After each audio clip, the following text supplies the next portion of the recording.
So, wow, how are you? Oh, Um, there you go. You're back. Okay. I'm sorry. our I'm on 5G here. I don't have Wi-Fi at this apartment, Okay. Okay. so I don't because we might get a bigger apartment with Okay. multiple bedrooms for additional volunteers. So yeah, fair warning. It's a Okay. little That's fine. it Tell can be me, choppy. tell me about your night. It sounds like last Uh, night was rough and then you were out on a mission today. yeah, we kind of laugh. Sometimes we say, well, it's nice to be getting out of Kharkiv where it's more safe. You get out in the villages. We get bombed all night and there's the alerts going off while we're at our base in Kharkiv. We're like, let's get out of here. You Wow. know. So where It did you was go very ahead? Sorry. loud. It was Yeah. a very loud night. That's kind of the how we say it here, so less scary, but it was a very loud night at about 4 a.m. Um, I was woken up by the air defenses. I'm kind of on the north, towards the north of center, and about 2 miles from city center, and then I'm about 2 miles from the belt highway that goes around Kharkiv, and that's where all the air defenses are.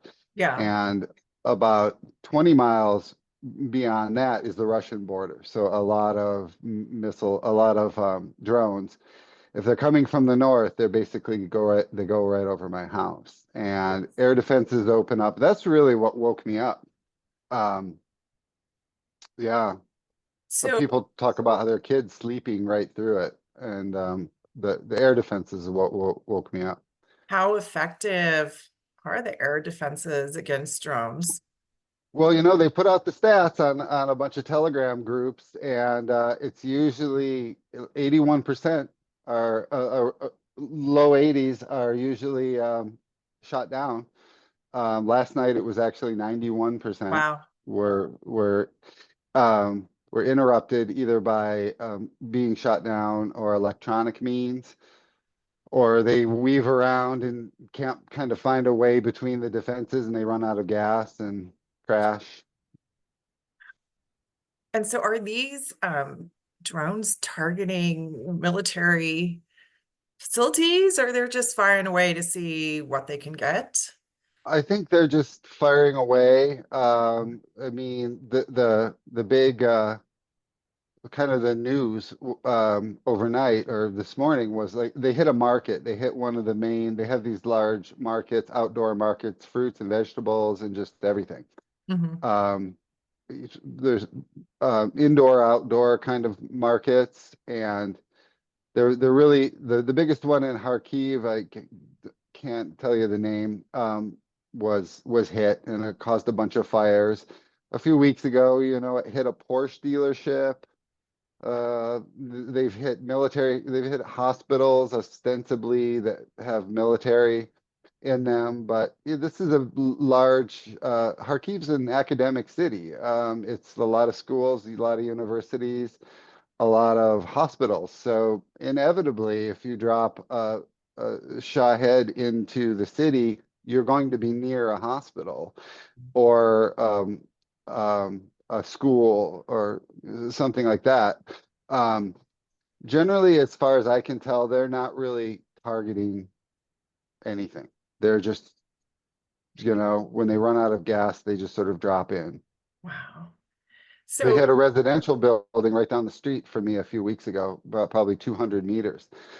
And it was nothing, just a bunch of businesses in the ground floor, like anywhere else, a bunch of shops in the ground floor and about floors of apartments. And it hit right in front there. There were no casualties, but blew out all the windows. All the businesses were sweeping up the next day, and they were actually open the next day. you got to admire the resilience of the Ukrainian people for sure. That's, Absolutely. yeah. So I was going through our, It's August. so tell me about your day to day. So just for some background, so you live in Kharkiv, and we were talking last night, there was a drone attack that was pretty significant and pretty scary. But Mhm. nonetheless, you're out there today. So tell us about your day to day and like what you did today and how scary was it? Um, Today wasn't too bad as far as being out in the villages. There were a couple alerts. They'll alert the whole country if there's a threat of a missile attack. So if they detect tactical aviation launching in Hmm. Russia, which they know when a MiG or a SU takes off, or they know when the ships deploy into the Black Sea. Hmm. They'll alert the whole country. The Okay. whole every horn in the country goes off. Um, then we have various chat telegram groups that are specific to your region. And I think they're just volunteer run. I don't know much about them, but everyone has like a group of these telegram groups that you follow for your region, and they'll tell you if there's any threat to your city, Hmm. um, your region in particular. But so today, it was a shorter, more nearby Kharkiv mission to a village near Chuhuiv, which is just south of Kharkiv, only about half an hour. So it was about 10 minutes past that half an hour, and then out into the villages. And today we ran an ambulatory clinic. So we got out to the village, and we went to it was a school, Hmm. and we bring a bunch of meds, boxes and boxes of meds, a doctor and a nurse, and me, and I'm the driver. So I'm in charge of security and safety. So I'm in charge of the vehicle and making sure everybody has plates, armor plates, which we only wear if there's a threat. If Okay. we don't wear them all the time, but I'm in charge of making sure we have plates and helmets and like a trauma kit, Okay. like a super IFAC, bunch of tourniquets, a bunch of first aid, emergency equipment. And so you were out, who were the patients? Or that you said you were at a school? Is it children? Is it adults? Is it the elderly? Who is it you're typically see?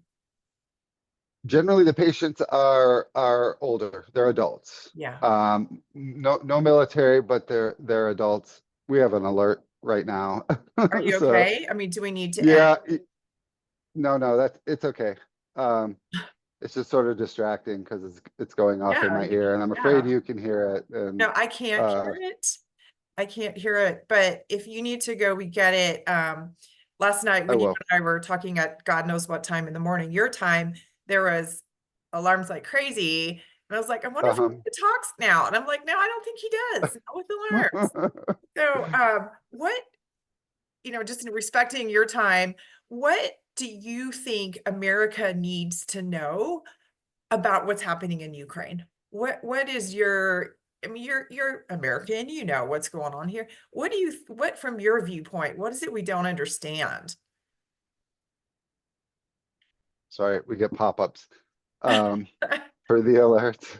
Yeah, I'm sure. We get, like the Amber alerts that you Yeah. get. Oh, yeah, That's yeah. kind of like that's in the Kharkiv region. That's how they come through, whether you want them. I guess there's a way of turning them off, but we I get wouldn't. alerts Yeah. all day long, Yeah, and for they sure. usually honk and stuff, but it knows I'm on a call, so it didn't honk, but it pops up. Um,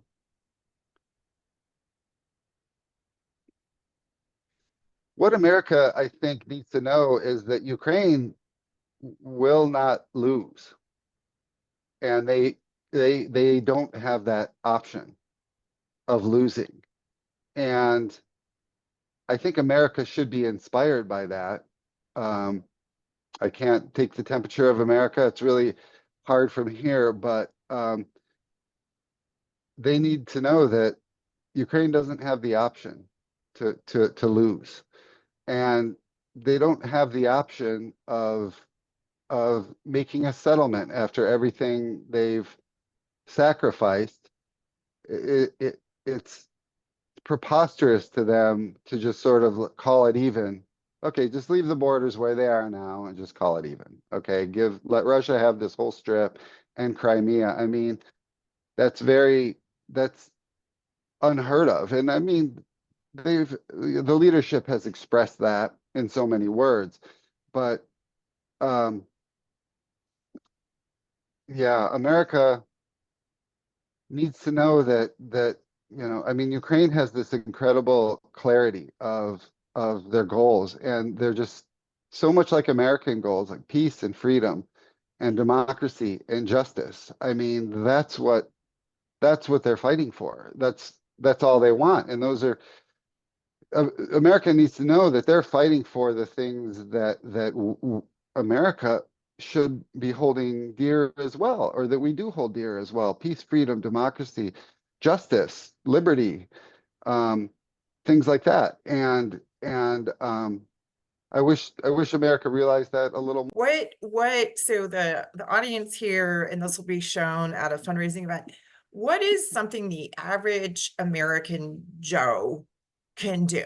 Like, what do you think? Like, I mean, obviously, the way you and I are connected is we have lots of medications, we send them to you, and then we send other stuff throughout Ukraine. As you know, I sort of support some surgeons and physicians. What can your average American do who's concerned and has, we have no control over our political leaders, but we do have control over what we do here. What do you think, the average Joe can do, say, for you or for Ukraine? Mhm. Well, we always need donations. We always need vehicle donations, medical donations, monetary donations, of course. But I think the average person, by just keeping Ukraine in the dialogue and talking about it, and staying aware of what's going on, and staying aware that Ukraine really is sort of like this, like, this wall that's sort of defending Europe against much worse thing. I mean, Right. and putting a Ukrainian flag out, or following Ukrainian news, or keeping it close to your heart, and keeping it um, in the conversation is a really big thing. I mean, it's sometimes, I mean, if I think sometimes Ukrainians, if they feel like they're being forgotten about, that's almost more painful than just some negative news about something that happened, about a minerals deal, or we're cutting off. They roll with all those punches. Mhm, We're mhm. cutting off military aid, we're cutting off intelligence. Never mind, it's back on. We're turning it back on. And Right. all that, like, they're just like, okay, that's something else. Now the Russians are using jet-powered Shahed drones. Like, okay, well, that's just the next thing. Right. Like, we will adjust, and we will overcome this too, and we will overcome. Um, but whenever I say, like, no, America's behind you, like the average people are behind you, and the politics, they'll go up and down, and the talk and the banter is going to go back and forth, but Americans in general, typical Americans, regular Americans, are behind your struggle. And that just almost brings tears to their eyes, more than some piece of good news. Oh, Yeah. the Trump's turning the intelligence back on. Oh, great. They already made a contingency to adjust to those kind of things. But when I say that, like, we haven't forgotten about you, and most Americans support your cause, I mean, that their tears almost come to their eyes. So that means a lot.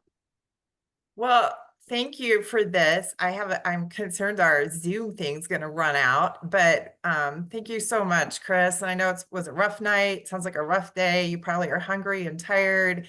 And we will do our Four Corners Relief. We'll do our very, very best to keep Ukraine and you front and center, and we'll keep everything coming.